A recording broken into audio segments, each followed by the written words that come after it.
اعوذ باللہ من الشیطان الرجیم بسم اللہ الرحمن الرحیم نحمدہ ونصلی علی رسولہ الکریم رب اشرح لی صدری ویسر لی امری واحلل عقدۃ من لسانی یفقہوا قولی۔ سورہ بقرہ کی آیت نمبر 161 سے ترجمہ و تفسیر کا آغاز کیا جا رہا ہے۔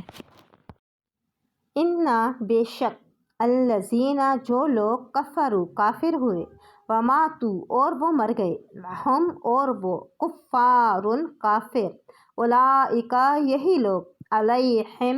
ان پر لعنت ہے اللہ کی والملائکۃ اور فرشتوں کی والناس اور لوگوں کی اجمعین تمام خالدین ہمیشہ رہیں گے فیہا اس میں لا یخفف نہ ہلکا ہوگا عنہم ان سے عذاب ولا اور نہ ہم انہیں ینظرون مہلت دی جائے گی۔ وَإِلَٰهُكُمْ اور معبود تمہارا الٰہ معبود واحد ایک یکتا لا نہیں الٰہ عبادت کے لائق الا ہوا سوائے اس کے الرحمن نہایت مہربان رحیم رحم کرنے والا۔ اِنَّ بے شک فی میں خلق کی پیدائش السماواتی آسمانوں کی والارض اور زمین اور اختلافی بدلتے رہنا لیلی رات والنہاری اور دن والفلکی اور کشتی التی جو کہ تجری بہتی ہے فی البحر سمندر میں بما ساتھ جو ینفع نفع دیتی ہے ناسا لوگوں کو وما اور جو کہ انزلہ اتارا اللہ نے من السماء آسمان سے من سے ماء پانی فاحیا پھر زندہ کیا بہی اس سے ارضا زمین بعد موتہا اس کے مرنے کے بعد وبثا اور پھیلائے فیہا اس میں من سے کلی ہر قسم کے دابۃ جانور وتصریفی اور بدلنا ریاح ہوائیں والسحاب اور بادل بالمسخر تابع بین درمیان السماء آسمان والارض اور زمین لآیات نشانیاں لقوم لوگوں کے لیے یعقلون جو عقل والے ہیں۔ بے شک جو لوگ کافر ہوئے اور مر گئے کافر ہی ان پر لعنت ہے اللہ کی اور فرشتوں کی اور لوگوں کی سب کی۔ کسی معین شخص پر لعنت اس وقت تک جائز نہیں جب تک اس کے کفر پر مرنے کا یقین نہ ہو۔ وَمَاتُوا وَهُمْ كُفَّارٌ کے الفاظ سے حساس اور قرطبی وغیرہ نے یہ استنباط کیا ہے کہ جس کافر کے کفر کی حالت میں مرنے کا یقین نہ ہو اس پر لعنت کرنا جائز نہیں، اور چونکہ ہمیں کسی شخص کے خاتمے کا یقینی علم ہونے کا اب تک کوئی ذریعہ نہیں ہے اسی لیے کسی کافر کا نام لے کر اس پر لعنت کرنا جائز نہیں۔ اور رسول اللہ صلی اللہ علیہ وسلم نے جن کافروں پر نام لے کر لعنت کی ہے آپ کو ان کی موت علی الکفر کا من جانب اللہ علم ہو گیا تھا۔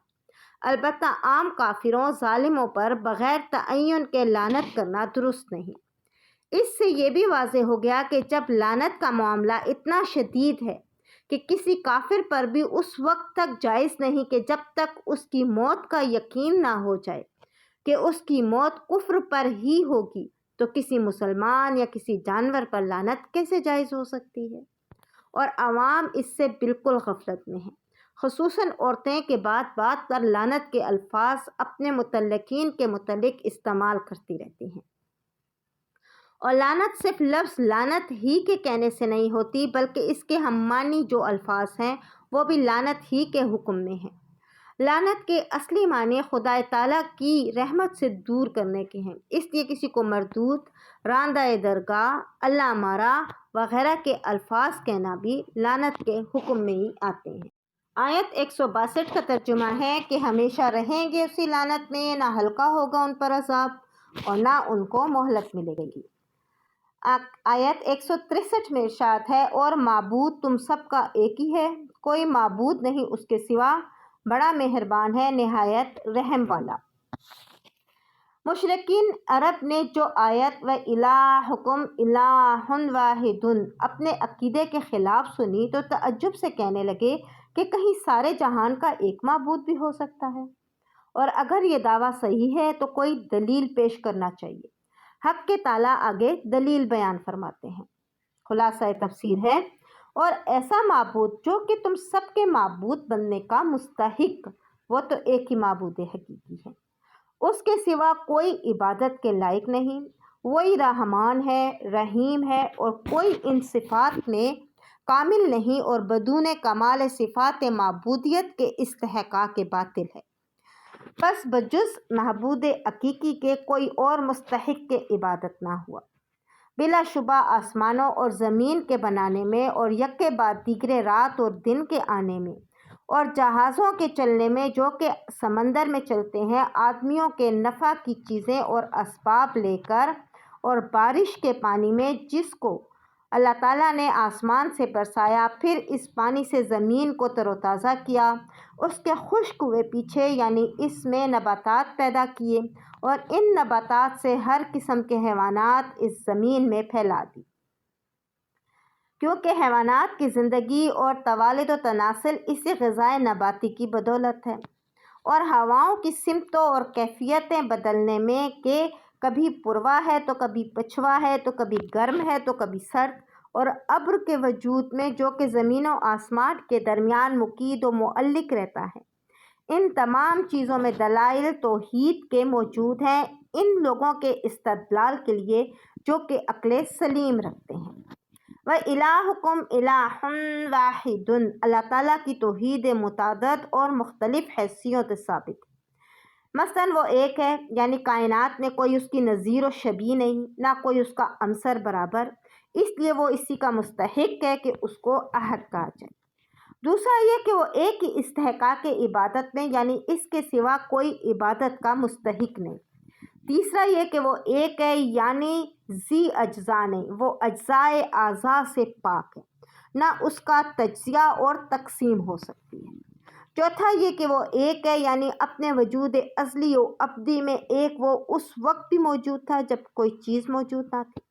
اور اس وقت بھی موجود رہے گا جب کوئی چیز موجود نہ رہے گی، اس لیے وہ اس کا مستحق ہے کہ اس کو واحد کہا جائے۔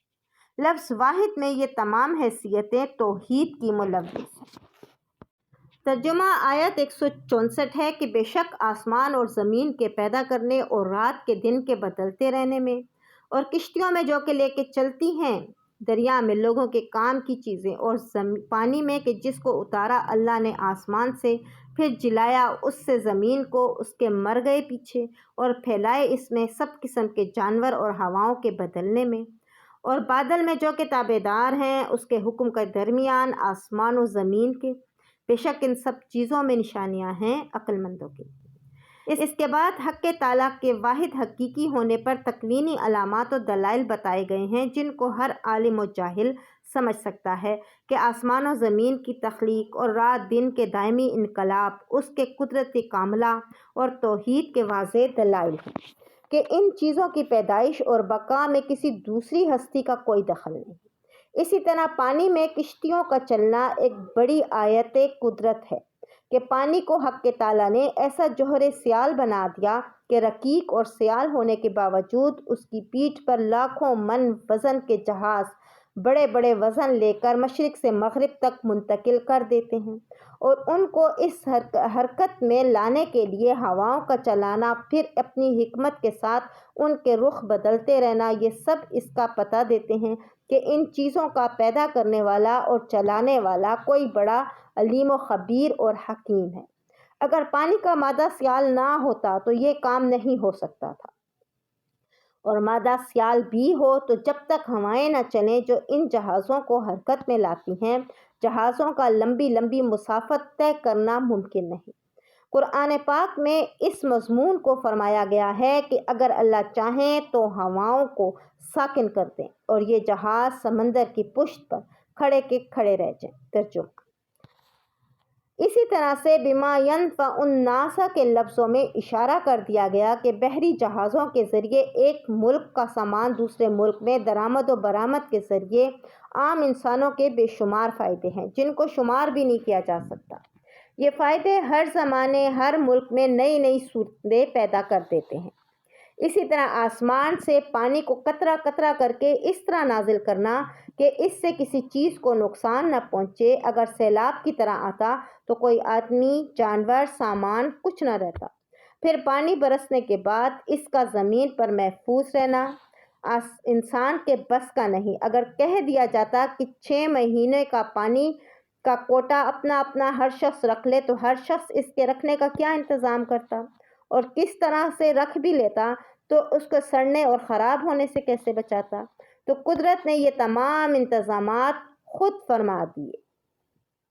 ارشاد فرمایا، ترجمہ: یعنی ہم نے ہی پانی کو زمین کے اندر ٹھہرا دیا، اگرچہ ہمیں اس کی بھی قدرت تھی کہ بارش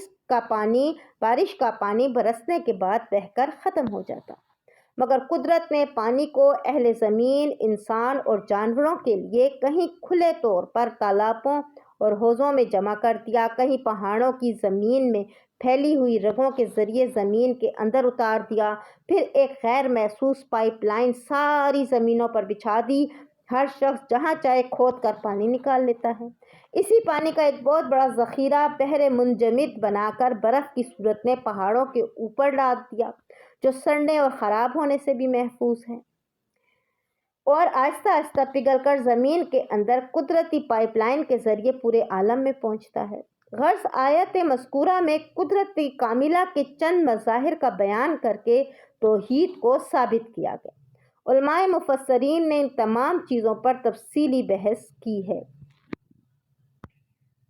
صدق اللہ العلی العظیم۔